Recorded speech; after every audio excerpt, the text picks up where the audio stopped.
Hello and welcome to Daily News Analysis. Today the date is 6 March. So let's get started. And let me make one thing clear. I'm just continuing with this analysis for those students who have already subscribed, जिन्होंने मुझ पर trust किया था. तो मैं उनके prelims preparation तक ये कंटिन्यू कर रहा हूँ. उसके बाद मैं इसको डिसकंटिन्यू कर दूंगा पूरी तरीके से. ओके. सो अगर आप लोग आगे के लिए तैयारी कर रहे हैं 2025 और उसके बाद के अटेम्प्ट के लिए, तो आप किसी और चैनल पे स्विच कर जाइए जहां आपको एक कंटिन्यूटी मिले. Okay, I'm just going to continue this with prelims, only till prelims because of whatever students who trust in me. Anyway, let's get started. The first news is with respect to High Court acquits academic, 5 others in Maoist link. ये जो इंसान आप अपने सामने देख रहे हैं, mister Sai Baba, इनको अरेस्ट किया गया था कि आपके नक्सलाइट्स यानी कि जो माओइस्ट हैं उनके साथ कुछ लिंक्स हैं, जबकि ये प्रोफेसर थे दिल्ली में. ओके, तो अब इनकी जरा टाइमलाइन देखिए. 2014 में इनको अरेस्ट किया गया for Maoist link. 2015 sanction to prosecute him under UAPA. Okay, इन्हें बोला गया कि आपके माओइस्ट के साथ लिंक्स हैं, इनके पास कुछ पैम्पलेट्स वगैरह मिले थे जिसमें ऐसा क्लेम करती है पुलिस कि ये उकसा रहे थे नक्सलाइट्स को, माओइस्ट को आर्म्ड रिवोल्ट करने के लिए. इनको और 5 अदर लोगों को कन्विक्ट किया गया by session court. Now pay attention to this. Session court ने कन्विक्ट किया था, ठीक है, under UAPA and various section of IPC. Life imprisonment की सजा हुई. बट 2017 में कुछ ही दिन बाद इसी मंथ में मार्च 3 को कन्विक्ट हुए सेशन कोर्ट से. मार्च 29 को बॉम्बे हाई कोर्ट ने कन्विक्शन के अगेंस्ट इन्होंने अपील फाइल की और वहां पर all 6 were acquitted in the case by high court. अब एक बात देखिए कि इन्होंने अपील तुरंत कर दी थी. 2017 में ये केस बॉम्बे हाई कोर्ट के पास गया और जजमेंट आते आते कितने साल निकल गए? 5 साल. ठीक है, और उसके बाद क्या कह रहा है हाई कोर्ट की? हाँ, एक्विट किया जाता है सबको, यानी कि आप लोग गलत नहीं थे. 5 साल आपने यहां खराब कर दिए. और वो अरेस्ट कब किया गया था? 2014 में. 2014 से 2022 आ गया. ये स्पीड है हमारी जुडिशियरी की. और एक महाराष्ट्र गवर्नमेंट उसके बाद सुप्रीम कोर्ट गई, चैलेंज किया इस डिसीजन को और सुप्रीम कोर्ट ने एक्विटल को स्टे कर दिया उस वक्त. ठीक है, तुरंत 14 अक्टूबर को जजमेंट देते हैं हाई कोर्ट में कि एक्विट किया जाता है आपको, और अगले ही दिन जाकर स्टे ले लेती है महाराष्ट्र गवर्नमेंट. उसके बाद 2023 में अब हम आते हैं, ऑलमोस्ट 6-7 महीने आगे. यहाँ पे सुप्रीम कोर्ट ने हाई कोर्ट को डायरेक्ट किया कि आप एक बार अफ्रेश, एकदम फ्रेश से इस अपील को कंसिडर कीजिए. और हाई कोर्ट ने अब 1 साल बाद 2000 मार्च में जाके फिर से वही कहा जो उसने पहले कहा था कि एक्विट किया जाता है इन लोगों को, इन मिस्टर साईं बाबा और 5 को, कि ये लोग दोषी नहीं थे. बट एक बात देखिए, मई 2014 से मार्च 2024 तक 10 साल खराब कर दिए आपने एक आदमी के. ये है हमारे यहाँ रूल ऑफ लॉ. ओके, इसके बाद भी अब ये जजमेंट आया है कल 5 मार्च को, और महाराष्ट्र गवर्नमेंट तुरंत सुप्रीम कोर्ट वापस से जा रही है अपील करने इनके against. Nagpur bench of Bombay High Court acquitted former Delhi University professor G.N. Sai Baba and 5 others for under Unlawful Activities Act for alleged Maoist links, saying that prosecution could not prove the case against them beyond reasonable doubt. Okay, और with in hours Maharashtra government has approach the supreme court seeking an urgent hearing. जब आप high court में evidences नहीं दे पाए हो तो फिर आप सुप्रीम कोर्ट में भी क्या एविडेंस दे लोगे? ओके, सो गॉड नोज कि महाराष्ट्र गवर्नमेंट को क्या इशू है, बट वो अभी तक इतने साल में वो वहां पर जस्टिफाई नहीं कर पाए. जो गवर्नमेंट का वकील है वहां पर प्रूफ नहीं कर पाया इनके अगेंस्ट एविडेंसेस. ठीक है, हाई कोर्ट ने 2017 में भी इनको माफ कर दिया था. ठीक है, 2017 में भी, और फिर 2022 में भी. अब ये जो 24 में जजमेंट आया, मतलब हाई कोर्ट के पास 2 बार केस गया और दोनों बार हाई कोर्ट ने इनको फ्री करने को कहा. ठीक, उसके बाद ही महाराष्ट्र गवर्नमेंट दोबारा अपील करने जा रही है. इनका कहना है कि ये कुछ ऐसी एक्टिविटीज कर रहे थे like waging war against the country and he is guilty of purchasing Naxal literature. अरे तो ये क्लासिक केस है कि किस तरीके से आपकी जिंदगी के 10 साल खराब किए जा सकते हैं. ऐसे ही मैंने आपको एक कश्मीर के एक आदमी का भी एग्जाम्पल दिया था, उसके 20 साल कस्टडी में निकल गए जेल में. उसके बाद कोर्ट ने कहा कि ये दोषी नहीं था, क्योंकि वो साल लौट के नहीं आते हैं. Bench holds sanction for prosecution under UAPA as null and void. It affects the right to personal liberty. Prosecutor had failed to establish any legal seizure or any incriminating material against the accused. कुछ proof नहीं कर पाई government यहाँ पे. अब देखिए, मैंने आपको कहा था इजराइल लोग जा रहे हैं डेस्परेशन में। अब आज भी न्यूज क्या है, गवर्नमेंट कह रही है कि जस्ट 1.3% है अनएम्प्लॉयमेंट रेट। तो फिर ये लोग इजराइल क्यों जा रहे हैं, क्यों रशिया जा रहे हैं लोग? Kerala man killed in rocket attack on Israel. फिर आप में से कुछ कहते हैं कि आप एंटी गवर्नमेंट बोलते हो। मैं एंटी गवर्नमेंट नहीं बोल रहा हूँ यार, मैं सिर्फ अपने यूथ के फेवर में बोल रहा हूँ। An Indian national was killed and two were injured in a rocket attack by Hezbollah Shia militia. Hezbollah मैंने आपको ये सब बताया है पहले। ठीक है, इसराइल है, ऊपर है सीरिया। सीरिया में एक टेररिस्ट ऑर्गेनाइजेशन एक्टिव है जिसका नाम है Hezbollah. It is a Shia group and backed by Iran. Gaza में इट इज हमास। तो Hamas is a Sunni group, but again it is also backed by Iran. Similarly Yemen में Houthi rebels active हैं, again supported by Iran. ठीक है, ये सब बातें हमने पहले भी की हैं, अगर आपने डिस्कशन देखे होंगे पहले तो। मैन एनिमल कन्फ्लिक्ट पे हमने एक डिस्कस किया था केरल में, खासकर कि क्या इशू है और कैसे इसको ठीक किया जा सकता है। सो हम दोबारा नहीं देखेंगे उसको। दो man animal conflict claims two more lives in Kerala. अब यहाँ पे देखिएगा जगह, फोर्थ स्टेट यानी कि हमारा media, it should consider masking, delisting और deleting the names of persons acquitted from criminal cases from their respective online digital records. अब किसी कोई अगर कोर्ट से एक्विटल मिल गया, उसको वो माफ हो गया, वो दोषी नहीं था, तो मीडिया को अपने डिजिटल रिकॉर्ड से निकालना होगा कि ये इसके अगेंस्ट ये केस था या वो केस था। ठीक है, and not drive such people to court to seek direction for deletion of their name. तो यहाँ पर हाई कोर्ट ने सीधे डायरेक्शन दिए मीडिया हाउसेस को कि आपके डेटा में जो आप लोग लिखते हो कि कौन किस केस में दोषी रहा है, वो चीज़ आपको इरेज करनी होगी, डिलीट करनी होगी। ठीक है, और आप लोग खुद से डिलीट कर लें, यही डायरेक्शन दी गई है। ये ना हो कि उस आदमी को कोर्ट आना पड़ रहा है ये ऑर्डर लेने के लिए कि मीडिया हाउसेस को कहिए मेरे डेटा डिलीट करे। और जो हमारा पर्सनल डेटा प्रोटेक्शन एक्ट आया था इन 23, जो कि अभी नोटिफाई होना बाकी है क्योंकि इसको पब्लिश नहीं किया गया ऑफिशियल गैजेट में, it also recognises the right of erasure of personal data. ठीक है, right to be forgotten and right to correction and erasure. 7 more Indian force to fight in Russia seek government help. यहाँ भी कुछ Indian गए थे as a helper और उनको fight में लगा दिया रशिया में। ठीक, तो मुबारक हो आपको ये government. Modi wants youth to be glued to phone, stuffed to death. यही हो रहा है। ठीक है, आजकल लोग अपने 8-8 घंटे मोबाइल पे बिता रहे हैं जस्ट बेवजह की रील्स देख देख के। मैंने यूट्यूब पे कुछ ऐसे भी लोग देखे हैं, वो आ जाते हैं वीडियो पे कि study with me 1 hour 2 hour 3 hours. कुछ आ जाते हैं जो मीन्स दे रहे हैं, ऐसा वो क्लेम कर रहे थे लास्ट ईयर। उसके बाद कहते हैं कि मेरे साथ स्टडी कीजिए, मैं रात को 3 बजे उठी और मैंने आज रात को 11 बजे तक नॉन स्टॉप पढ़ाई की, और वीडियो पे बैठ जाते हैं आपके लिए ऑनलाइन। ठीक, ये कुछ बच्चे हैं आपको मिलेंगे यूट्यूब पे, स्टडी विद मी, आमने सामने 1 2 3 घंटे तक। ऐसी बेवकूफ़ियाँ मत करो, अपने टेबल पे शांति से बैठो और किताब रखो और पढ़ो। ठीक है, इतना फ़ोन का एडिक्शन मत पालो। कल रात को इंस्टा एंड एफबी से 5 मिनट के लिए डाउन हुआ था, इतने में ट्विटर पे यानी एक्स पे लोगों का हड़कंप मच गया था, ये डाउन हो गया, ये डाउन हो गया। ये दिखाता है कि हमारे यहाँ लोग कितने फुर्सती बैठे हैं। कैलकाटा हाई कोर्ट जज के बारे में हमने बात की थी 2 दिन पहले, और इन्होंने अब ओपनली डिक्लेयर कर दिया कि मैं बीजेपी ज्वाइन करने वाला हूं। तो फिर ममता बनर्जी के जो एलिगेशन थे टीएमसी में कि हमारे अगेंस्ट बार बार सीबीआई की इंक्वायरी कोर्ट इसलिए दे रहा है क्योंकि ये पर्सनल बायस्ड है जज, तो अब उन्होंने बीजेपी ज्वाइन कर दी। कहीं ना कहीं ममता बनर्जी की जो बात थी उसको सही साबित कर भी दिया। और फिर इन्होंने रिटायरमेंट की एक दिन पहले ये कहा भी कि thank you to Trinamool Congress यानी ममता बनर्जी की पार्टी, जिन्होंने मुझे कहा था कि face us in the election. तो अब ये पूरा इशू आ जाता है जुडिशरी की इंडिपेंडेंस पे।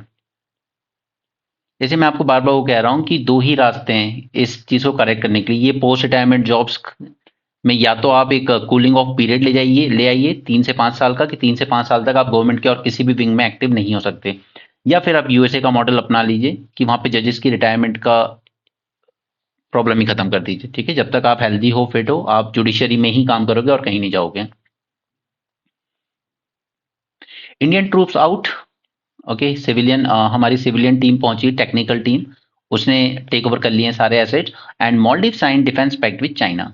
ठीक है, तो ये हमारा डंका बज रहा है, हम लोग विश्वगुरु बन रहे हैं, जहां हमारे छोटे छोटे नेबर भी हमारी नहीं सुन रहे हैं। नेपाल ने बेवजह टेरिटोरियल डिस्प्यूट खड़ा कर दिया काला पानी का। ठीक है, वो मैंने आपको दिखाया था, काला पानी, लिम्पी दुरिया एंड ऑल। ओके, और दूसरी तरफ मालदीव से जो हमारी सुन नहीं रहा है। Days after technical team from India arrived in Maldives to replace troops that President Moizu wanted to remove, okay, Maldives announced signing a military pact with China. China donated 12 green ambulance to Maldives Health Ministry, agreeing to elevate China-Maldives relation to comprehensive strategic cooperative partnership. Similarly अगर tourist की बात करें हम तो China से आते हैं मालदीव्स के टोटल में से करीब 12.8% टूरिस्ट और इंडिया से जाते हैं 6.4%। और चाइना में टूरिस्ट को भेज के ना ये एक तरह से इसकी डिप्लोमेसी का ही पार्ट होता है। ये मत सोचिए कि वहाँ के जो टूरिस्ट आ रहे हैं चाइना से वो अपने आप आ रहे हैं। चाइना में क्या है, पब्लिक सेक्टर एंटरप्राइजेस जो हैं यानी गवर्नमेंट कंपनीज ये बहुत बड़ी बड़ी हैं, बहुत ज़्यादा बड़ी, ठीक है। इसमें थाउजेंड्स ऑफ लोग काम करते हैं। उनको ये हॉलीडेज की जो छुट्टियां देता है ना तो उसमें ये खुद ऑफर देता है कि आपको गवर्नमेंट की तरफ से हॉलीडे पैकेज दिया जाता है, ठीक है। और फिर लोग अवेल करते भी हैं छुट्टी की छुट्टी, और पैकेज भी गवर्नमेंट स्पॉन्सर कर रही है। ऑब्वियसली वहाँ रुकना खाना वो सब आपका है, मगर सरकार आपको भेजने में कुछ मदद करती है। तो उससे दो दो गोल स्ट्राइक हो जाते हैं चाइना के, कि वो एक तो अपने लोगों को भी खुश कर देता है कि हम आपको हॉलीडेज दे रहे हैं गवर्नमेंट की तरफ से, और दूसरी तरफ वो जिस कंट्री में भेजना चाहता है वहीं भेजता है वहां की इकोनॉमी को बूस्ट करने के लिए। तो मॉलडीव्स वो अपने लोगों को भेजता है ऑफिशियल, ठीक है, ऑफिशियली। तो ये एक तरह का डिप्लोमेसी टूल होता है चाइना का। तो आप ये कोट कर सकते हैं कि इंडिया भी इस तरह की चीजें कर सकता है। हमारे यहाँ भी पब्लिक सेक्टर एंटरप्राइजेज हैं, हमारी गवर्नमेंट भी कई तरह की इंसेंटिव देती है। तो उन्हीं इंसेंटिव्स में से एक इस तरह का भी इंसेंटिव ला सकती है हमारी गवर्नमेंट, की गवर्नमेंट आपको हॉलीडेज पे भेजेगी बट उस कंट्री जहां हम चाहेंगे, ठीक है। जैसे श्रीलंका, श्रीलंका भी टूरिज्म पे बहुत ज़्यादा डिपेंड करता है, राइट। भूटान है, उसकी भी इकोनॉमी में ज़्यादा कुछ है नहीं, वो भी उसी पे डिपेंड करता है टूरिज्म पे, ठीक है। तो गवर्नमेंट अगर यहाँ पे सपोज हर साल हज़ारों लोगों को भेजती है, जो कि वो तरह-तरह के इंसेंटिव देती है, गवर्नमेंट जॉब में आपको कई तरह के इंसेंटिव होते हैं। अगर गवर्नमेंट वेस्टर्न कंट्रीज भेजने की बजाय इधर भेजे अपने नेबरहुड में, तो वो सॉफ्ट डिप्लोमेसी और स्ट्रेंथन होगी हमारी, ठीक है। तो ये इस तरह के इनोवेटिव पॉइंट्स आपको अपने आंसर में लिखने चाहिए, इंटरव्यू में बोलने चाहिए, वो दिखाएगा कि आपने क्या सीखा है। Google reinstate Indian apps in spirit of corporation. अब जैसे शादी वाला वो था मैट्रिमोनियल ऐप ALT बालाजी, इनको हटा दिया था कि ये लोग प्लेटफॉर्म फी पे नहीं कर रहे हैं, बट फिलहाल के लिए गवर्नमेंट से नेगोशिएशन के बाद गूगल ने इनको अलाउ कर दिया है, ठीक है। अब ये वेरी करता है हर ऐप के लिए, 11 to 30% पर ट्रांजैक्शन प्लेटफॉर्म फी लगती है उन पर, ठीक है। Google is reinstating dozens of apps that were delisted by the company on March 1 for resisting the firm's platform fees. अब ये फर्म्स जो हैं ये प्लेटफॉर्म फीस से एग्री नहीं करते हैं, तो कई बार इनके केस चल रहे हैं अलग अलग कोर्ट में। अभी हम आगे और बात करेंगे इसकी, ठीक है। अभी टेम्परेरीली उसने रीइंस्टेट कर दी है, जबकि अपील्स पेंडिंग है सुप्रीम कोर्ट में, ठीक है। क्योंकि ये एक सेटबैक था ऐप डेवलपर्स के लिए। इतनी हाई प्लेटफॉर्म फी 11 to 30% पे करना पॉसिबल नहीं है, दिस इज रियली हाई, ठीक है। दैट गूगल कंडीशन 11 to 30% पर ट्रांजैक्शन इन प्लेटफॉर्म फीस। ये एआई से रिलेटेड है कि एआई में कार्बन फुटप्रिंट, अब हम कहते हैं कि एआई हमारे लिए डेटा एनालिसिस बहुत अच्छे से कर सकता है, तो ये हमारी जो क्लाइमेट के इश्यूज हैं उनको टैकल करने में हमारी मदद करेगा। कार्बन फुटप्रिंट जो है उसको डिक्रीज करने में ही मदद करेगा। हाँ, एक तरफ वो करेगा, लेकिन ये उतना ही कार्बन फुटप्रिंट हमारे लिए क्रिएट भी कर देता है। कैसे?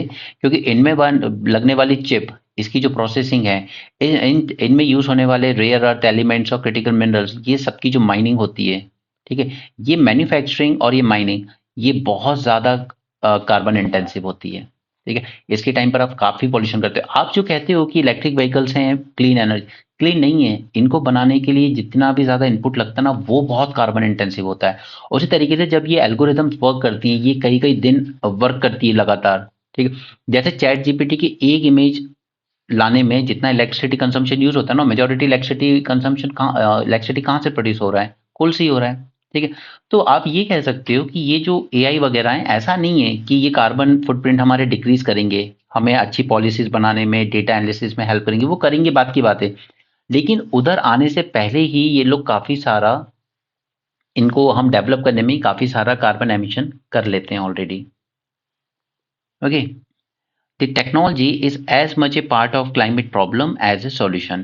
The emission comes from the infrastructure associated with AI, such as building and running the data center that handle the large amount of information required to sustain these system.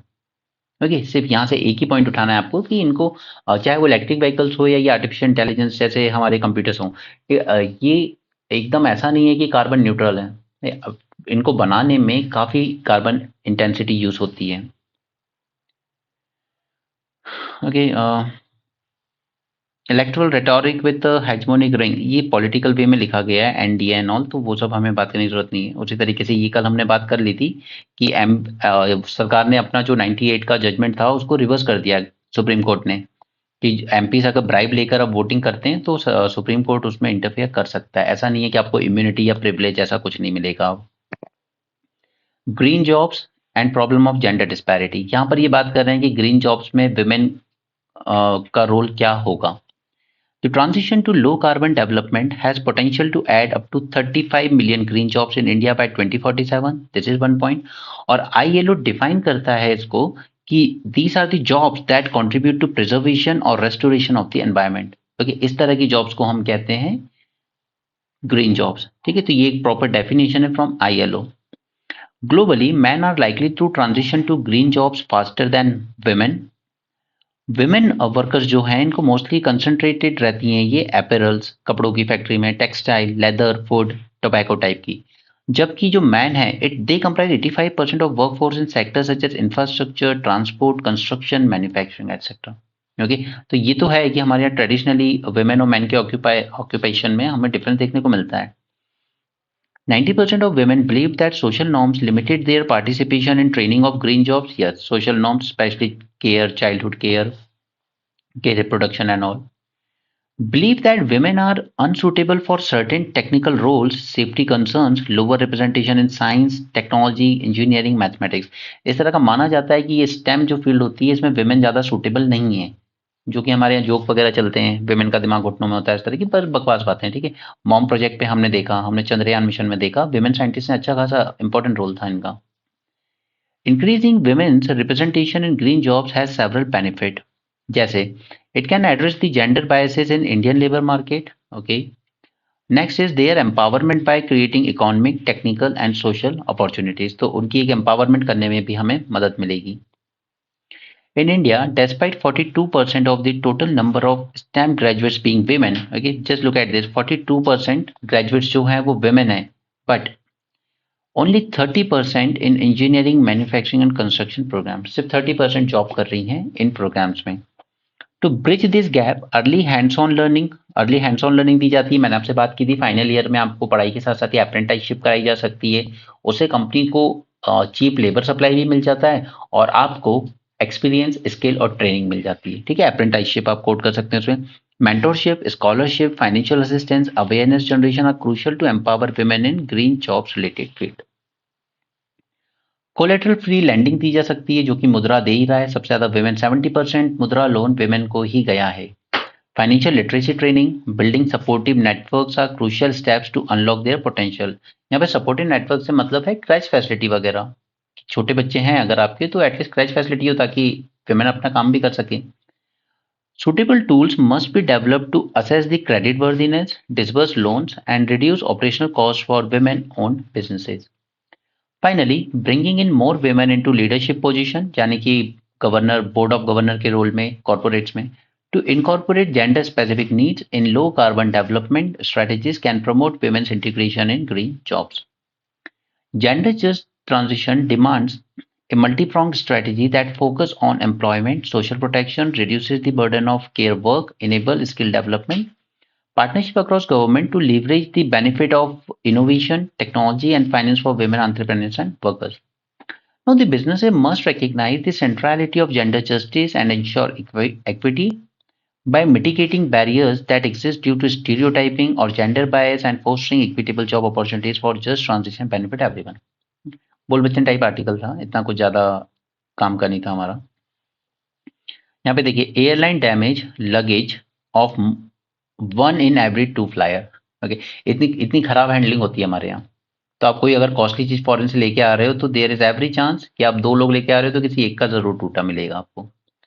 Maratha Kota वाली बात है, बट ऑब्वियस बात है कि पहले ही 2 बार high court इसको गिरा चुका है, शायद ये दोबारा भी गिरा ही दिया जाएगा, क्योंकि देखिए कोटा देने के लिए आपको प्रूफ करना होगा प्रॉपर डेटा कलेक्शन करके कि हमारे यहाँ ये पर्टिकुलर कम्युनिटी बैकवर्ड है या इसका सोशल, पॉलिटिकल, एडमिनिस्ट्रेशन में रिप्रेजेंटेशन कम है या ये एजुकेशनली बैकवर्ड है। लेकिन कोई भी गवर्नमेंट जो रिजर्वेशन अनाउंस करती है वो हमेशा शॉर्ट टर्म सोच के करती है कि हमारे चुनाव के फायदे के हिसाब से, ठीक है। जबकि डेटा कलेक्शन करके प्रॉपर रिपोर्ट पब्लिश करके करने में इनको कई साल लग जाएंगे, लेकिन ये करते नहीं है। और बिना डेटा कलेक्शन के ईडब्ल्यूएस पर डेटा मांगा था सुप्रीम कोर्ट ने, आपने क्या कोई सर्वे करवाया? आपने 10% किस हिसाब से क्लेम किया? ठीक है, क्योंकि कई जैसे तमिलनाडु एक स्टेट है, वहाँ 5% से ज़्यादा आबादी नहीं है जनरल कास्ट की, ओके, ओपन कैटेगरी वालों की। तो फिर तमिलनाडु ने अपना रिड्यूस भी कर दिया था कि हमारे यहाँ 10% है ही नहीं, तो हम कैसे दे रहे हैं। सिमिलरली छत्तीसगढ़ में भी नहीं है 10%। ओके, इवन मध्य प्रदेश की अगर आप बात करें तो 13% है ओपन कैटेगरी यानी जनरल कास्ट की टोटल पॉपुलेशन। अब इसमें से ईडब्ल्यूएस कितने होंगे, नो वन नोज। तो जब जब गवर्नमेंट इस तरह की कोई भी पॉलिसी बिना डेटा या बिना कोई सर्वे कराए कराएगी, तो ये बार बार कोर्ट में गिरता रहेगा। The court refused to recognize Marathas as a socially and educationally backward class, okay, because the reservation should be based on some data.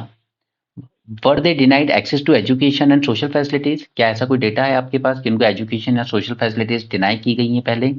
अब 50% रिजर्वेशन कैप सिर्फ एक्सेप्शनल सर्कमस्टेंसेज में ही ब्रीच हो सकती है, जैसे कि तमिलनाडु में ब्रीच हुई है। ठीक है, ये 9th शेड्यूल में ऐड की गई है। आई थिंक 69% समथिंग ऐसा कुछ रिजर्वेशन है वहां पर total. Marathas are politically dominant and have land holdings, so by no metric can they be said as socially and educationally oppressed. अब वो तो कोर्ट बताएगा बाकी पूरा जज करके। गूगल ने डिलिस्ट किया था प्ले स्टोर से कुछ कंपनीज को, ठीक है, कुछ ऐप्स को। For all in app purchases Google charge करता है 11 to 30% transaction. However both Apple and Google have faced serious international resistance to these fees, and both firms have pushed back strongly against developers' resistance. Competition commission of India ने 2022 में Google पे fine भी लगाया था 936 करोड़ का for its play store policies. हालांकि Google ने appeal की फिर against this fine and it is pending at national company law appellate tribunal. ठीक है, तो गूगल एक प्लेटफॉर्म फी लेता है आपसे अपनी ऐप होल्ड करने के लिए। यहाँ पे इंडियाज हेल्थ सेंटर, क्या ये सच में कोलैप्स कर रहे हैं? ठीक है, ये जो सबसे लोवेस्ट लेवल पे होते हैं। Health centers are the lowest rung of India's public health system, charged with offering accessible and affordable primary care. Almoस्ट 2 lakh health centre हैं हमारे पास। इसको 3 tier सिस्टम बनाया गया। अब ये 3 tier सिस्टम आपको पता होना चाहिए। सब सेंटर होता है, फिर पब्लिक हेल्थ सेंटर होता है और कम्युनिटी हेल्थ सेंटर होता है। ठीक है, 3 है, sub centre, public health centre and community health centre, right. तो ये 3 tier स्ट्रक्चर बना के दिया गया है ग्राउंड लेवल पर आपको। 94% of these centers are located in rural areas. Reports show that less than 20% of them function effectively. अब देखिए, अब 2 लाख सेंटर बने हुए हैं, बट उसमें से हार्डली 20% ठीक से वर्क कर रहे हैं। फिर मजबूरी में पेशेंट को कहाँ जाना पड़ता है? प्राइवेट हेल्थ केयर में। और प्राइवेट में जाना यानी कि हमारे इंडिया में हर इंसान गरीबी से सिर्फ एक बीमारी दूर है। मिडिल क्लास की बात कर रहा हूँ मैं, लोअर क्लास की तो बात ही नहीं कर रहा हूँ। मिडिल क्लास में भी सिर्फ एक बीमारी, बड़ी बीमारी घर में आई और आप नीचे गिर जाने पॉवर्टी लाइन के। क्यों? क्योंकि 2 लाख हेल्थ सेंटर बना तो दिया अपने लोवेस्ट लेवल पर, लेकिन उनमें से हार्डली 20% इफेक्टिवली फंक्शन कर रहे हैं। Okay, pushing disadvantaged communities to rely on expensive, exploitative private healthcare. There is also absence of proper insurance and affordable services, and almost half of all health spending in India is still paid by patients themselves, pushing many households into poverty. Okay, तो ये कुछ facts हैं, data है जो आप use कर सकते हो अपने आंसर में। यहाँ फिलीपींस और चाइनीज में कुछ ना कुछ चलता रहता है, साउथ चाइना सी में ये कोलाइड करते रहते हैं। फिलीपींस में ये हिम्मत आती है यूएसए से, ठीक है, यूएसए इसको सपोर्ट कर देता है। एक फिलीपींस ही है जिसने ब्रह्मोस मिसाइल और तेजस लेने में इंटरेस्ट दिखाया है इंडिया से।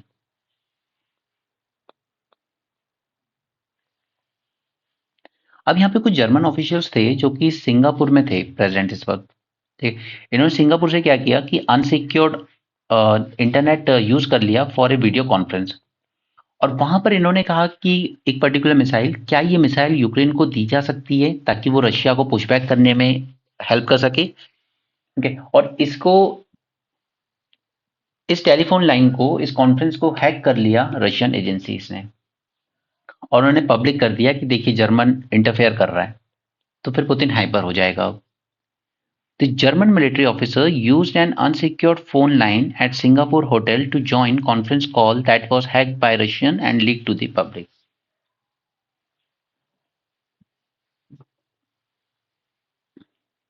This has embarrassed the German government and further increased tension. क्योंकि वो लोग ये बात कर रहे थे आपस में, these all high ranking German officials, Taurus long range cruise missile could be used by Kyiv against invading Russian forces.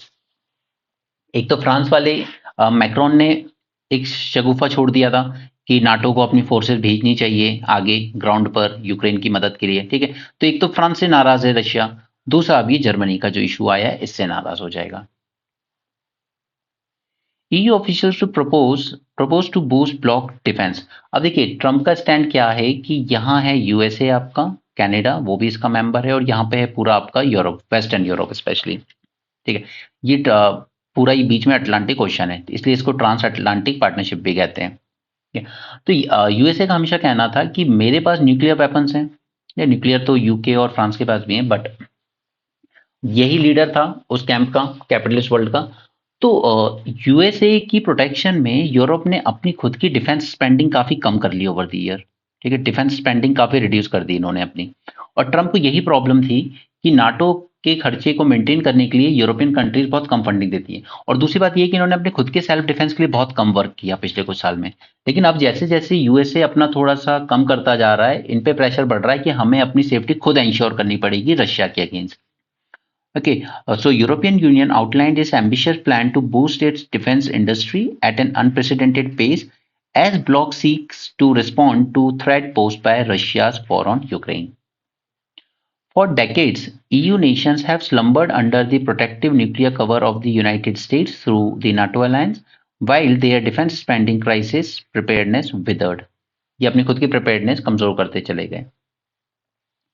Australia ASEAN के साथ इनकी कुछ मीटिंग हो रही है, करता है आसियान सबके साथ समिट करता है, आपको चाइना आसियान समिट भी मिलेगा, आपको इंडिया आसियान समिट भी मिलेगा, आपको ऑस्ट्रेलिया आसियान समिट भी मिलेगा, ठीक है। इन्वेस्टमेंट प्रॉमिस किया है यहाँ पे ऑस्ट्रेलिया ने, कुछ प्राइम मिनिस्टर हैं ऑस्ट्रेलिया के एंथोनी अल्बानीज, ठीक है। 10 नेशन का ग्रुप है आसियान, ये सब बातें पहले कर चुका हूँ आपके साथ, प्रीलिम्स रिवीजन सीरीज में दोबारा भी कर लेंगे। ओके, मैंने प्रीलिम्स में आपके साथ अभी science tag environment economy discuss करता रहता हूँ, लेकिन मैंने जानबूझकर इंटरनेशनल रिलेशन को थोड़ा सा बैक सीट पे रखा हुआ है अभी, ठीक है। क्योंकि मैं इसको आपको लास्ट में ही, इससे सबसे ज़्यादा क्वेश्चन आते हैं, क्योंकि मैं इसको आपको थोड़ा सा लेट ही कराऊंगा जब तक कि सारी जो भी इंपॉर्टेंट चीज़ें वो सब कवर हो जाएंगी एक बार, ठीक है। बाकी आप शुरू से फॉलो कर रहे हो तो अब तक आपको इंटरनेशनल रिलेशन में काफ़ी कुछ खुद भी पता होगा। यहाँ पर ये इंडियन बॉन्ड को ऐड करेंगे ईएम इंडेक्स पे, इसके बेनिफिट्स वगैरह मैंने आपके साथ पहले भी डिस्कस किए थे, ठीक है। कि इससे क्या होगा कि हमारी जो बोरोइंग्स वगैरह होंगी वहां से वो बेटर हो जाएंगी, गवर्नमेंट पे प्रेशर कम होगा, यील्ड कम देनी पड़ेगी and so on. Bloomberg's index services, it would include emerging market local currency, this is important, local currency. मैंने आपके साथ इसके बेनिफिट भी डिस्कस किए थे और इसके फायदे भी। करेंसी इंडेक्स में इंक्लूड किया जाएगा from next year 34 Indian government bonds eligible for investment, okay. Inclusion of it securities in global indexes as far as 2019, हम तब से कोशिश कर रहे थे बट अब जाके हुआ है ये। अगर आपको नहीं पता हो तो आप कमेंट सेक्शन में बता देना, हम दोबारा डिस्कस कर लेंगे उसे। वही सब बातें, UN warn climate change impact on women run farms. अब ये जो डेवलपिंग कंट्रीज होती हैं, पुअर कंट्रीज होती हैं ना, वहाँ पे मोस्टली फार्मिंग वगैरह का काम ना वुमेन ही करती हैं, मैन तो अपना बाहर निकल जाते हैं कुछ ना कुछ नौकरी करने, राइट। तो इन पे ज़्यादा असर पड़ता है, इसलिए हमारे पास कई बार मेंस में क्वेश्चन भी आता है about feminisation of agriculture. Women who run farms and rural households in poor countries suffer more from climate change and are discriminated against। क्योंकि देखिए आप ये चलिए ये अफ्रीकन कंट्री छोड़ दीजिए, आप तो हमारे यहाँ बुंदेलखंड में आके देख लेना, वहां पे विमेन सच में कई कई किलोमीटर दूर जाके पानी भर के लाती हैं। तो क्यों? क्लाइमेट चेंज का ही इम्पैक्ट है ये सब, कि आसपास जो थोड़ा बहुत पानी था वो भी ग्राउंड वाटर बहुत नीचे चला गया है, गवर्नमेंट ने पहुंचाया नहीं कभी अच्छा पानी। एक आईएएस ऑफिसर आई थी अच्छी, मित्तल जी, यूपी में, उन्होंने एक गांव में पहली बार पानी पहुंचाया आज़ादी के बाद, पहली बार टैंकर से लेना पड़ता था वरना लोगों को, और उनका ट्रांसफर भी कर दिया गया बाय योगी गवर्नमेंट, ठीक है, सो कॉल राम राज्य। एंड उसके बाद उनका ट्रांसफर करने के बाद अगले ही दिन वो पाइपलाइन टूट भी गई, द वर्स्ट थिंग कि वो टूट भी गई, ठीक है। तो जानबूझकर तोड़ी जाती है ताकि टैंकर माफियाज का प्रॉफिट बनता रहे हमेशा। कि बट अब कुछ कहो तो फिर लोगों को तकलीफ हो जाती है, आप इतना गवर्नमेंट के अगेंस्ट क्यों बोलते हो? जो गलत है उसको बोलेंगे। Private Indian firms have expressed interest in building at least 10 gigawatts of coal-fired power capacity. Now see, अभी इंडिया की जो टोटल इलेक्ट्रिसिटी जनरेशन है ना, वो है समथिंग 430 गीगावाट। ओके, और इसमें से करीब करीब हाफ यानी कि 215 गीगावाट, ठीक है, ये हमारी आती है कोल से। लेकिन पिछले कुछ सालों में क्या है, हमने कोल के नए प्लांट्स लगाए नहीं, हम थोड़ा इसका शेयर कम ही करना चाहते थे और रिन्यूएबल एनर्जी का बढ़ाना चाहते थे। ओके, और प्राइवेट फर्म्स ने भी इसमें ज़्यादा इन्वेस्ट किया नहीं due to all this climate issues and treaties and so on. But अब प्राइवेट फर्म्स इसमें इन्वेस्ट करना चाहते हैं फिर से कि हमें कोल वगैरह की ज़रूरत है। ओके, पिछले 6 साल से इन्होंने कोई ज़्यादा इन्वॉल्वमेंट नहीं की है प्राइवेट सेक्टर ने। They will do it by expanding the old plants or develop stalled projects facing financial stress. Coal-fired power plants currently account for half, that is around 215 of India's total installed capacity of 430 gigawatt, and renewables का share है 135।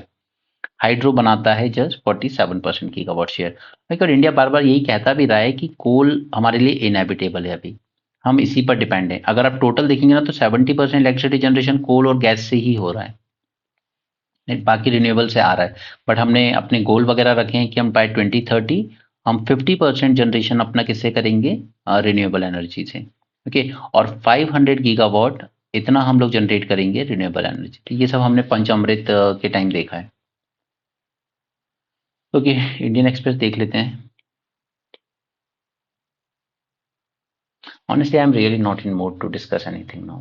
आई mean इतना poor response रहा है यार, मैं 27 जून से कर रहा हूँ। आई ट्राइड माई बेस्ट कि मैं आपको बेस्ट दे पाऊँ न्यूज़पेपर एनालिसिस में, बट पता नहीं लोगों को शायद वही सब टीचिंग में पसंद आता है कि बस बोल बच्चन हो, ठीक है, अच्छी अच्छी बातें हो, सुपरफिशियल पढ़ाया जाए। अगर मैं सिर्फ इजी चीज़ें ही कराता रहूँगा तो एग्जाम में आनी ही नहीं है। ऐसा नहीं है कि मैं आपको पीटी नहीं करा सकता, मैं करा सकता हूँ, लेकिन उससे नहीं आना है कुछ भी। कि मैं आप लोग को मिसगाइड करूँ, आप लोग का टाइम वेस्ट करूँ, उसके बाद एग्जाम हॉल में आपको याद आए कि मैं इतनी मेहनत करके आया, इतना पढ़ के आया, कुछ भी नहीं आया एग्जाम में। यही हुआ 2023 में बच्चों के साथ, 22 में भी यही हुआ था। तो ऐसा नहीं है कि मैं नहीं करा सकता। मैं न्यूज़पेपर बार बार इसलिए एम्फेसाइज करता हूँ ताकि आप लोग समझो कि क्वेश्चन यहाँ से आने किस तरह आने। अब कुछ बच्चे कहते हैं कि स्पेस एमसीक्यू बना के डाल दो। यार अगर मैं एमसीक्यू बनाने में इसमें टाइम जाऊंगा तो कहीं और टाइम कट करना पड़ेगा, फिर वो क्वालिटी अफेक्ट होगी। आपको क्या फर्क पड़ता है कि आपको कंटेंट डायरेक्टली समझाया जाए या एमसीक्यू के फॉर्म में समझाया जाए? आप लोग बच्चे थोड़ी हो कि एमसीक्यू के फॉर्म में कराऊं मैं। आपको तो इशू समझ में आना चाहिए। आपको तो मैं एक पॉइंट एम्फेसाइज करता हूँ उसमें कि ये पॉइंट आपको प्रीलिम्स से पूछा जा सकता है, इसको ध्यान रखिएगा। मैंने आपको जीआई टैग में स्पेशली बार बार एम्फेसाइज किया कि जरूरी नहीं है कोई प्रोडक्ट जिस जगह का है उसका रॉ मटेरियल वहीं से आता। इसी तरह के अंदर के इन बिटवीन द लाइंस मैंने कई रिपोर्ट्स आपसे डिस्कस की, कई सारे कीवर्ड्स आते हैं जो सीधे वर्बेटिम बेस्ड क्वेश्चन आ सकते हैं वो, ठीक है। लेकिन उसके बाद आप लोग का ये कहना कि एमसीक्यू के फॉर्म में कराओ, बच्चों की तरह पढ़ना है क्या? पीटी कराओ, क्यों कराओ पीटी? नहीं आएगा उससे कुछ। एनीवे यहाँ पर संदेश खल्ली में ये जो आदमी था, शेख, इसकी कस्टडी सीबीआई ने अपने हाथ में ले ली है। कलकत्ता हाई कोर्ट ने ऑर्डर दिया था कि पुलिस जो है वेस्ट बंगाल की पुलिस वो थोड़ी बायस्ड है इस मैटर में। West Bengal police totally biased, ये कलकत्ता हाई कोर्ट ने कहा है। It ordered the transfer of the probe into January 5 attack on ED. इसने और इसके आदमियों ने ईडी जब आई थी तो उस पर अटैक किया था। ओके, और पुलिस जो है वो इसके खिलाफ स्ट्रिक्ट हो नहीं रही थी, तो इसकी कस्टडी सीबीआई को देने की बात कही है। हालांकि तुरंत ही स्टेट गवर्नमेंट पहुंच गई supreme court against the high court order. क्यों बचा रही है ममता जी इसको पता नहीं, लेकिन इसके एलिगेशन बहुत सीरियस है इसके अगेंस्ट। मुझे वाला इशू हम देख ही चुके हैं, चाइना ने वो कर लिया है इसमें, ठीक है। ये जज साहब ने कह ही दिया है हम बीजेपी ज्वाइन कर रहे हैं, तो ममता जी ने जो कहा था वो भी गलत नहीं था पूरी तरह से।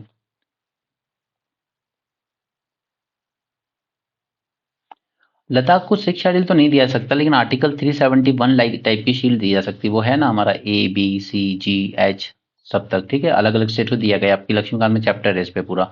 और रही बात सिक्स शेड्यूल की, तो वो मैंने आपकी पूरी मेंस 450 प्लस में आपके साथ डिस्कस कर दिया है, ठीक है। वो आप लोग खुद से देख लेना, वो वीडियो प्लेलिस्ट में मिल जाएगा आपको, वहां से समझ लेना एक बार में, पूरा इशू समझ में आ जाएगा।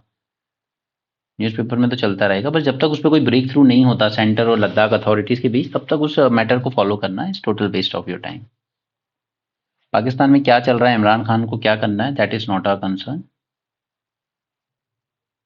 यहाँ पे फ्रांस ने कॉन्स्टिट्यूशनल राइट बना दिया है एबॉर्शन को। ठीक है? तो यहाँ पे सीधे बात बस ये आती है बॉडीली ऑटोनॉमी की, कि women has the right, women only, only women has the right to decide कि उसे अबॉर्शन करवाना है या नहीं करवाना है। ठीक है? उसकी बॉडी है तो उसके पास वो ऑटोनॉमी होनी भी चाहिए।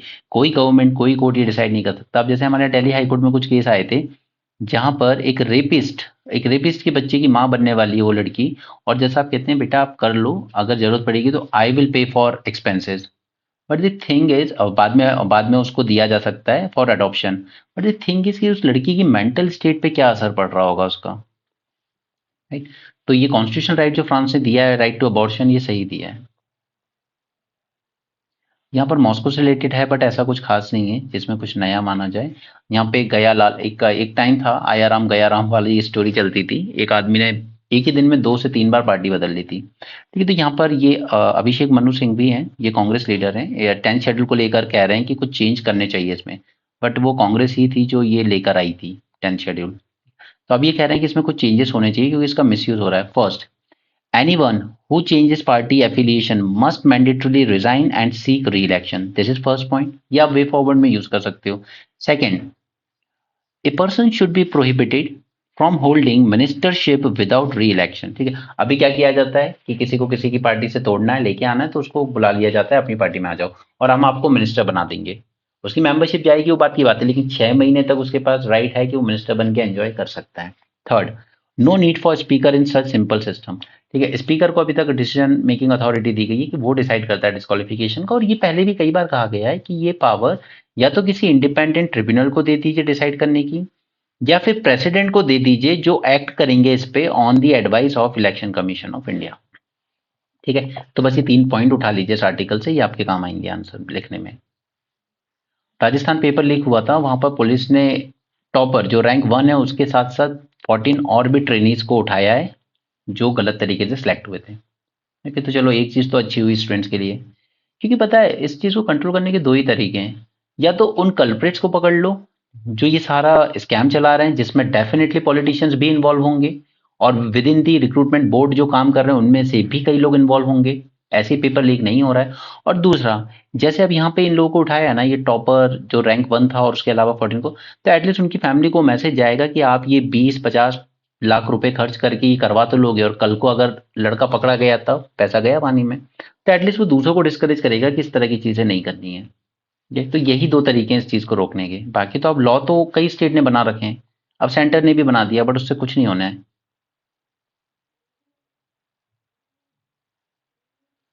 ओके, यहाँ पर एक सैटेलाइट लॉन्च की गई है, methane set. It will track and measure the methane emission on global scale. ये लॉन्च की है स्पेस एक्स ने अपने फाल्कन 9 रॉकेट से। Methane, it is most wide spread gas after carbon dioxide, this is first point. इसका concentration double हुआ है पिछले कुछ सेंचुरीज में। The increase is responsible for 30% of climate warming. इसका वार्मिंग पोटेंशियल कार्बन डाइऑक्साइड से काफी ज्यादा होता है। कंसंट्रेशन कार्बन डाइऑक्साइड से कम है, बट इसका वार्मिंग पोटेंशियल कार्बन डाइऑक्साइड से काफी ज्यादा है। देखिए, methane is about 80 times more potent at warming than carbon dioxide. Methane also contribute to the formation of ground level ozone. This is an important point you should remember. काफी सारी premature death के लिए भी responsible है, and fossil fuel operation which account for about 40% of all human caused methane emission. Coral reef bleaching, coral reef के बारे में मैंने आपसे कंडीशंस बताई थी पहले, पिछले कुछ सेशंस में हमने कंडीशंस देखी थी। ठीक है, क्या क्या कंडीशंस होती हैं, किस तरह की बनती है। कोरल रीफ आइलैंड की सबसे बात करें तो हमारे लिए सबसे इंपॉर्टेंट हो जाता है लक्षद्वीप हमारा। ठीक है, वो सारा कोरल से ही बना है। The world is on verge of fourth mass coral bleaching event. Coral bleaching मतलब क्या है कि वो कोरल्स अपने अंडर जो जूजैंथेलाई होता है उसको निकाल के बाहर फेंक देती है और वो ग्रीन से हो जाती है वाइट। क्योंकि ओशन टेम्परेचर जब ज्यादा बढ़ेगा ना तो वो यही होगा फिर। ठीक है, record breaking ocean heat fuelled by climate change and El Nino climate pattern. ठीक है, तो हमारे ओशन जो वार्म हो रहे हैं उसका इफेक्ट कोरल्स पे सबसे ज्यादा पड़ना है। एक इफेक्ट मैंने आपको बताया था अरीबाडा, जो ऑलिव रिडले टर्टल है, उसमें टेम्परेचर ज्यादा होने की वजह से फीमेल के बर्थ ज्यादा हो रहे हैं, मेल के बर्थ कम हो रहे हैं। राइट, ये भी क्लाइमेट चेंज का ही इम्पैक्ट था। उसी तरीके से क्लाइमेट चेंज की वजह से ओशन वार्म हो रहे हैं, तो वो क्या हो रहा है कि वाटर ऊपर का गर्म हो जाएगा तो वो लाइट हो जाता है, and warm water always tend to rise. ठीक है, तो ये कुछ इंच ऊपर आ जाता है और कोस्टल एरिया और ज़्यादा सबमर्ज होता चला जाएगा। ठीक है, this is the second thing जो इसका इम्पैक्ट होगा। तो कोस्टल लोगों की जो लाइवलीहुड है, लैंड है, उस पर फर्क पड़ेगा। Triggered by the heat stress, coral bleaching occurs when coral expel the colorful algae living in their tissues. ठीक है, this is the third issue. ठीक है, तो हम ओशन वार्मिंग से रिलेटेड जब टॉपिक मेंस में करेंगे वो अपनी जगह है, बट ऐसे पॉइंट्स और अपने थॉट्स बनाते चलिए कि ये फीमेल बर्ड ज़्यादा हो रहे हैं, मेल कम हो रहे हैं। ठीक है, ऑलिव टर्टल में, और वाटर लाइट हो जाता है गर्म होने से तो राइज करने लगता है, और लाइट वाटर राइज करेगा तो ऑब्वियसली बात है और ज़्यादा कोस्ट जो है आपका वो इनंडेट होगा। Third is coral bleaching. ठीक है, तो ये तीन इश्यूज आपको अब तक याद हो ही गए इनके इम्पैक्ट। इसी तरीके से आप जब साल भर न्यूज़पेपर फॉलो करते हो तो आपके थॉट्स बनते जाते हैं, फिर आपको यूपीएससी टफ नहीं लगता है। और अगर आप सिर्फ ये रेडीमेड कोचिंग मटेरियल्स पे रिलाई करोगे तो फिर याद करते रहना उनको पकड़ के, ये कई कई ढेर सारी बुक्स रट्टा मारते रहना, वो चीज़ ज़्यादा टफ हो जाएगी। Coral bleaching can be devastating for the ocean ecosystem as well as fisheries and tourism based economies depend on healthy colourful reefs. ठीक है, लक्षद्वीप की बात करें तो यहाँ पे आईएनएस जटायु को तैनात किया गया है। दो आइलैंड का नाम याद रखिए, एक Agatti island, this is Minicoy, ठीक है, और बीच में कहीं आता है कावरट्टी, और यह है मॉलडीव्स। मिनिकॉय आइलैंड ये सदर्न मोस्ट अटॉल है हमारे आर्किपेलागो का। ठीक है, since 1980s INS Jatayu will effectively be country second naval base बनेगा लक्षद्वीप में। इससे पहले पहला नेवल बेस हमारा कौन सा है, कवरट्टी, दैट इज द्वीप रक्षक तैनात है वहां पर। ठीक है, 2012 में कमीशन किया गया था। राइट, तो ये हमारा दो नेवल बेस हो गए। मॉरिशन आइलैंड पे अभी हमने डेवलप किया है Agalega off the coast. Naval base develop नहीं किया है, लेकिन हमने कुछ एयर स्ट्रिप वगैरह डेवलप की हैं, जेटी वगैरह डेवलप किए हैं। इसका मतलब तो होता है 1 लाख आइलैंड, बट लक्षद्वीप का मतलब भले 1 लाख आइलैंड है, बट वहां पर है एग्जैक्टली सिर्फ 36 आइलैंड। ठीक, और इस 36 में से भी 11 are inhabited by human being. ठीक है, बाकी सब खाली पड़े। Total area is just 32 square kilometre. तो मालदीव्स को कॉम्पीट कर लेगा टूरिज्म में, कहना मुश्किल है। ठीक है, it is a chain of coral islands. ठीक है, ह्यूज स्ट्रेटेजिक इंपॉर्टेंस है इंडिया के लिए। अब ये याद रखिए आपके एग्जाम के लिए, 8 डिग्री चैनल ये बनता है between Minicoy and Maldives, and 9 degree channel जो बनता है between Minicoy and main cluster of Lakshadweep island. ठीक है, ये दोनों चैनल आपसे एग्जाम में पूछे जा सकते हैं। ये है लेबनान का, तो ये सब मैं आपको ऑलरेडी काफी बार करवा चुका हूँ। ये है गाजा स्ट्रिप, दिस वन। ठीक है, यहाँ पे हमास एक्टिव है। ऊपर है सीरिया, सीरिया, और ये है लेबनान। ठीक है, सीरिया के साथ इशू है यहाँ पे गोलन हाइट्स का, इसराइल और सीरिया के बीच गोलन हाइट्स, जो कि इसराइल ने ऑक्यूपाई कर रखी है। दूसरा लेबनान है, तो यहाँ पे हिजबुल्लाह है, ये बार बार ऊपर से अटैक करता रहता है इसराइल पर। ठीक है, तो बस ये चीजें जाननी है आपको। आगे चलते हैं, एफटीए टॉक्स यूरोपियन यूनियन के साथ चल रही है, काफी टाइम से चल रही है। नॉन टैरिफ बैरियर्स अब तक आपको क्लियर हो जाना चाहिए। एक होता है टैरिफ यानी कि डायरेक्ट टैक्स लगाएंगे, दूसरे होते हैं नॉन टैरिफ। नॉन टैरिफ यानी कि सीबीएम, ठीक है, जो हमने डिस्कस किया था पहले, कार्बन बॉर्डर एडजस्टमेंट मैकेनिज्म। वो क्या है, एक तरह का नॉन टैरिफ बैरियर ही है। डायरेक्ट टैक्स नहीं लगा रहे हो, बट ये एनवायरमेंट के नाम पे, कई बार लेबर के नाम पे लगाओगे। ठीक है, तो वो आप बैरियर ही क्रिएट कर रहे हो, बस वो टैरिफ के फॉर्म में नहीं है। In an effort to get the non tariff barrier eliminated, ये चाहता है इंडिया आप एलिमिनेट कीजिए। 7th राउंड चल रहे हैं नेगोशिएशन के, और ये जो पैक्ट होगा ये सबको कवर करेगा। ऐसा नहीं कि सिर्फ गुड्स में होगा, ये गुड्स में भी होगा, सर्विसेज में भी होगा, market access, investment protection agreement, separate propose pact on geographical indication as well. Okay, ये कई बार एनवायरमेंट या लेबर रेगुलेशन के नाम पर हमारे लिए काफी सारे बैरियर्स क्रिएट करती हैं कंट्रीज, जैसे CBM, carbon border adjustment mechanism, deforestation free regulation, ये याद रखिएगा। सीबीएम तो हमने कई बार डिस्कस किया, ये हमने कभी डिस्कस नहीं किया, डिफॉरेस्टेशन फ्री रेगुलेशन। ठीक है, ये भी एक तरह का नॉन टैरिफ बैरियर है।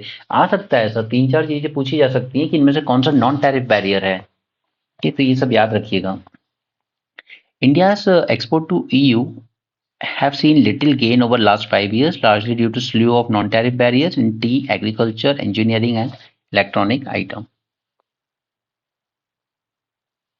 Okay, बाकी सब sports news है. But before signing off, I'm seriously this time I have decided I will just continue newspaper analysis till prelims, क्योंकि मैंने कुछ बच्चों को कमिटमेंट दिया था, they are depending on me अपनी प्रिपरेशन के लिए। तो मैं आपकी प्रीलिम्स की प्रिपरेशन पूरे 100% उतनी ही शिद्दत से कराऊंगा जैसे मैंने आपको शुरू में अश्योरेंस दिया था। ओके, बट अगर आप 2025 के लिए प्रिपरेशन कर रहे हैं या उसके आगे के लिए, तो फिर आप कोई ऐसा चैनल फॉलो कीजिए जिसमें एक रेगुलरिटी मिले आपको आगे के लिए, okay? Because I won't be able to continue after 24 prelims. All right. So that's it for this session. Thanks for joining. Have a great day and keep learning.